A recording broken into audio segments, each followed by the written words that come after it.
When I do parenting workshops or what we call family nights with public schools, I've adopted this statement for parents. It goes like this: real parents aren't perfect, and perfect parents aren't real. Real parents aren't perfect, and perfect parents aren't real.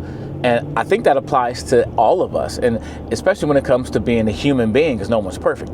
But even as Christians, I think sometimes we try to be perfect Christians, or we're seeking this idea we're going to do everything right. No, real Christians aren't perfect, and perfect Christians aren't real. And so it's not about perfection, but about being faithful. I like that. It's not about perfection, but being faithful.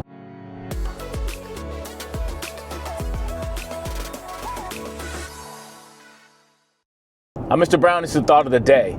Do you strive to be perfect? Do you strive to do everything right? Are you a perfectionist? And I think perfections don't really exist, except you may try to be perfect. And I get it. I want to do the best I can.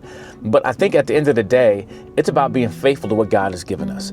Not about always the perfect outcome, but the perfect motive and the perfect heart and work ethic that we're trying to be faithful in everything we do.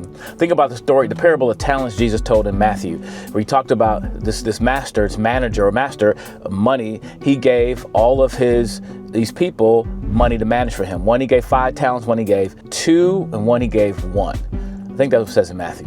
But he gave them this money to manage for him. It wasn't theirs. They were supposed to do something while he was gone on the trip.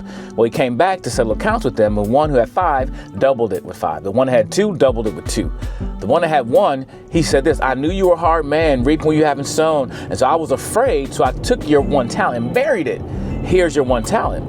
And then the master calls him wicked, because he said, you knew that I wanted to receive something back. At least you could have put it in the bank and let it get interest. So I read that and I think so it wasn't about the fact that the other people did so well with their investments. They got doubled their money, and the last guy just buried it. He did nothing with it. So the issue was not what they came out with, but they were faithful.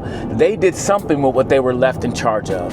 And I think about this as believers. We've been left in charge of something, all that God has given us. We are stewards. We are managers of God's resources, our time, our talent, and our treasures. And the question is, what are we doing with it? 1 Corinthians 4 talks about it's important that managers or stewards be found faithful, that we are to be faithful what God has given us. God has not given us all the same time, all the same treasure, all the same talent.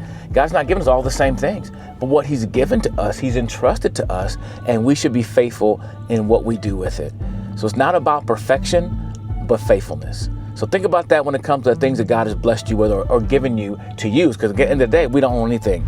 It's all his, and we are his, and we're to use everything that we get, our time, our talent, and our treasures for his glory, for his honor, because it all belongs to him. Because one day, the Bible says we will appear before the judgment seat of Christ. We will be judged. We will be given rewards based on what we did, what God has entrusted us with. So stop trying to be perfect. Stop trying to do everything right all the time, but instead focus on being faithful.